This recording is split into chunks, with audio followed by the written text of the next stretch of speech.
4 June 2024 যে মুহূর্তে গোটা দেশ ইলেকশনের রেজাল্ট নিয়ে ব্যস্ত ছিল, ঠিক সেই সময় ভারতে ঘটে যায় সবচেয়ে বড় স্ক্যাম, যার ফলস্বরূপ একজন দুজন নয় বরং একাধিক স্টুডেন্ট আত্মহত্যা করতে বাধ্য হয়। Huge controversy over the prestigious medical exam NEET, with multiple aspirants alleging irregularities in the conduct of the 2024 undergraduate exam. Medical की पढ़ाई के लिए एंट्रेंस एग्जाम नीट की, जिसमें बड़ी धांधली के आरोप लग रहे हैं। ভারতের সবচেয়ে বড় মেডিকেল প্রবেশিকা এক্সাম নিটের ওপরে আরোপ লাগছে যে এটা বিরাট বড় একটা স্ক্যাম ছিল, যার ফলস্বরূপ গোটা দেশ জুড়ে এর বিরুদ্ধে প্রোটেস্ট চলছে। এমনকি সুপ্রিম কোর্টে এর ওপর কেসও করা হয়েছে, যেখানে দাবি করা হচ্ছে যে কোশ্চেন পেপার লিক করা থেকে শুরু করে 10 থেকে 30 লাখ টাকায় এই পেপার বিক্রি করা হয়েছে। ফলে স্বাভাবিকভাবে এটা কিন্তু ভারতের যে মেডিকেল স্টুডেন্ট তাদের ভবিষ্যৎকে অন্ধকারে ঠেলে দেবে।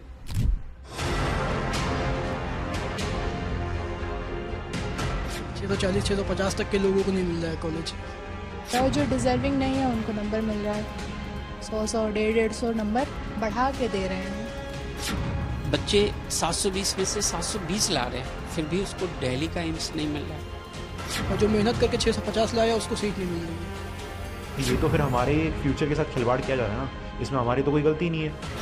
इतने अच्छे मार्क्स लाने के बावजूद उन लोगों को इतना कम रैंक मिला है, वो बहुत खराब बात है। क्या गारंटी है कि नाटा अगली बार ऐसा ना करे? कोई गारंटी तो है नहीं हमें। कुछ समझ नहीं आ रहा इस टाइम करे क्या। कहना चाहती है बच्चों को इस डिप्रेशन का शिकार मत बनाइए कि पता लगा कि आने वाले सालों में बच्चा नीट देना ही छोड़ दे। বিহার পুলিশের তরফ থেকে এখনো পর্যন্ত 13 জনকে গ্রেপ্তার করা হয়েছে এই নিট এক্সামের যে কোশ্চেন পেপার সেটা লিক করার কারণে। দাবি করা হচ্ছে যে 30 লাখ থেকে শুরু করে 50 লাখ টাকায় এই নিটের যে কোশ্চেন পেপার সেটাকে বিক্রি করা হচ্ছে। আর শুধু তাই নয়, এই মুহূর্তে সোশ্যাল মিডিয়ায় একাধিক ভিডিওকে সার্কুলেট করা হচ্ছে, যেখানে দাবি করা হচ্ছে যে বিভিন্ন টেলিগ্রাম চ্যানেলে এক্সামের ঠিক আগের দিন রাতে 30 থেকে 40 হাজার টাকায় এই জাতীয় কোশ্চেন পেপারকে বিলি করা হয়। যদিও এই ভিডিও কতটা সত্যি সেটা এখনও ভেরিফাই করা যায়নি।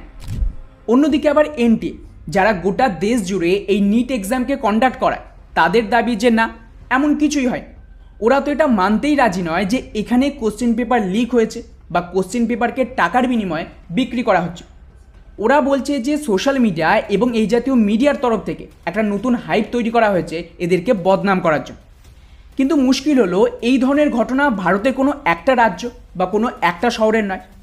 গুজরাট থেকে শুরু করে ছত্তিশগড় হোক বা রাজস্থান থেকে শুরু করে দিল্লি, প্রত্যেক রাজ্যেই কিন্তু সেম ধরনের রিপোর্ট সামনে আসছে। উদাহরণ হিসেবে গুজরাটের গোদ্রার এই ঘটনাটা দেখুন, যেখানে এক টিচার ওদের স্টুডেন্টদের সাথে ডিল করে যে স্টুডেন্টরা এই যে প্রশ্নপত্র সেটাকে খালি ছেড়ে দিক। এই যে টিচার রয়েছে তিনি ওই সমস্ত প্রশ্নপত্র সলভ করে দেন। এতে ওনার ফায়দা কী? তো এর বিনিময়ে ওই স্টুডেন্টদের যে পরিবার তাদেরকে 10 লাখ টাকা করে দিতে হবে। মানে জাস্ট কল্পনা করুন কত বড় স্ক্যাম। আর স্বাভাবিকভাবে এই ঘটনার খোলাসা হতে না হতেই গুজরাটের পুলিশ এই টিচারকে গ্রেপ্তার করে, এমনকি এর বিরুদ্ধে ইনভেস্টিগেশনও চলছে।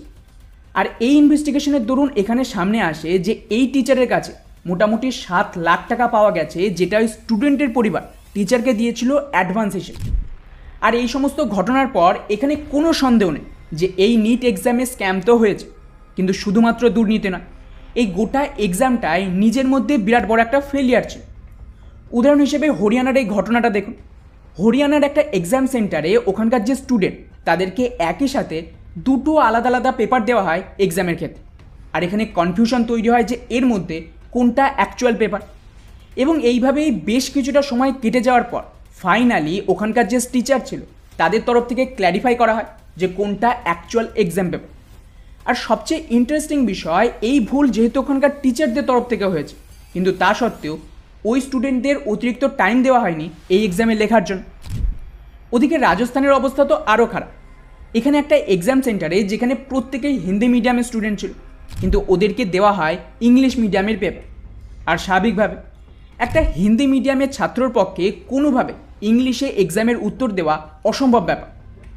আর এই সেম ঘটনা ঘটেছে ওদিকে ছত্তিশগড়ের একটা এক্সাম সেন্টার, যেখানে 391 জন স্টুডেন্ট ছিল। এদের এক্সাম শুরু হয় এবং মোটামুটি 45 মিনিট পর গিয়ে এদেরকে জানানো হয় যে ওরা 45 মিনিট ধরে যা লিখেছে তার কোনো দাম নেই। কারণ হলো এখানে অ্যাকচুয়ালি ভুল প্রশ্নপত্র দেওয়া হয়েছিল এবং 45 মিনিট পর গিয়ে ওরা আবারও নতুন এক্সাম পেপার দিয়েছে। মানে জাস্ট ভাবো, একটা কোনো প্রাইমারি স্কুলেও এই ধরনের ভুল হয় না যে ধরনের ভুল একটা এত বড় এক্সামে করা হয়েছে। কিন্তু বন্ধুরা, খেলা এখানেই শেষ না। এখানে সবচেয়ে শকিং ব্যাপার ছিল এই নিট এক্সামের যে রেজাল্ট, সেটা এই রেজাল্ট দেখার পর তো সকলের মাথায় বাজ পড়ার মতন অবস্থা।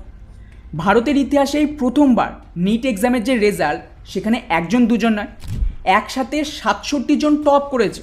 মানে 67 জন 720-র মধ্যে 720 নাম্বার পেয়েছে।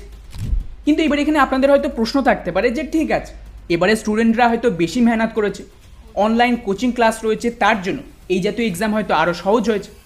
কিন্তু বন্ধুরা, এমনটা নয়। এই রেজাল্টে যে 67 জন টপ করেছে, তাদের মধ্যে তো 8 জন একই সেন্টারে এক্সাম দিয়েছে। এমনকি এদের মধ্যে মেজরিটি সেম কোচিং সেন্টার থেকেই পড়াশোনা করেছে। আর এগুলো তো কাকতালীয় হতে পারে না যে সেম কলেজ সেম কোচিং সেন্টারের যে স্টুডেন্ট তারা সকলেই টপ করছে, যেখানে এই এক্সাম গোটা ভারত জুড়ে হয়। আর এই রকমই একাধিক ঘটনা রয়েছে যা এটা প্রমাণ করার জন্য যথেষ্ট যে এই র্যাঙ্ক অরিজিনাল নয়, এবং এখানে কিছু না কিছু স্ক্যাম তো ডেফিনেটলি হয়েছে। আর এই কারণে স্টুডেন্টরা ডিমান্ড করছে যে এই এক্সামকে ক্যান্সেল করে নতুন করে এক্সাম করানোর জন্য। আর বন্ধুরা, সবচেয়ে বড় প্রমাণ যে এই নিটে স্ক্যাম হয়েছে সেটা কিন্তু এনটিএ, যারা এই গোটা এক্সামকে করিয়েছে, তারাও খুব ভালোভাবে জানত। এরা এই নিটের যে রেজাল্ট সেটা কবে বার করে? 4ই জুন, এই সেম ডেট যেদিন ভারতে ইলেকশনের রেজাল্ট আসে। অর্থাৎ গোটা দেশ সেদিনকার ইলেকশনের রেজাল্ট নিয়ে ব্যস্ত ছিল। তৃণমূল, বিজেপি, কংগ্রেস এই নিয়েই লড়াই চলছিল। তো এনটিএ ভেবেছিল যে ওই দিন যদি রেজাল্ট বার করা হয় তাহলে ডেফিনেটলি সকলে ইলেকশনের রেজাল্ট নিয়ে ব্যস্ত থাকবে এবং কারোর নজর এর ওপর পড়বেই না। কিন্তু ফাইনালি সৌভাগ্যক্রমে এই স্ক্যাম এক্সপোজ হয়ে গেছে এবং গোটা দেশ জুড়ে এর বিরুদ্ধে আওয়াজ উঠছে। ফলে বন্ধুরা, এই পুরো বিষয়টিকে সাম আপ করতে হলে আমি এটাই বলবো যে আমাদের দেশে এক্সাম, স্টুডেন্ট এদের দাম ঠিক ততটাই রয়েছে যতটা ডাস্টবিনে পড়ে থাকা কাগজ। কেননা যদি আপনার বাবার কাছে টাকা থাকে তাহলে আপনি চাকরি কিনতে পারবেন, ডিগ্রি কিনতে পারবেন, সব কিছুই কিনতে পারবেন। আর বাকিরা যারা অ্যাকচুয়ালি ট্যালেন্টেড তারা কিন্তু কেবলমাত্র ডিগ্রি নিয়ে রাস্তায় রাস্তায় ঘুরবে, চপ ভাজবে, রিক্সা চালাবে, টোটো চালাবে।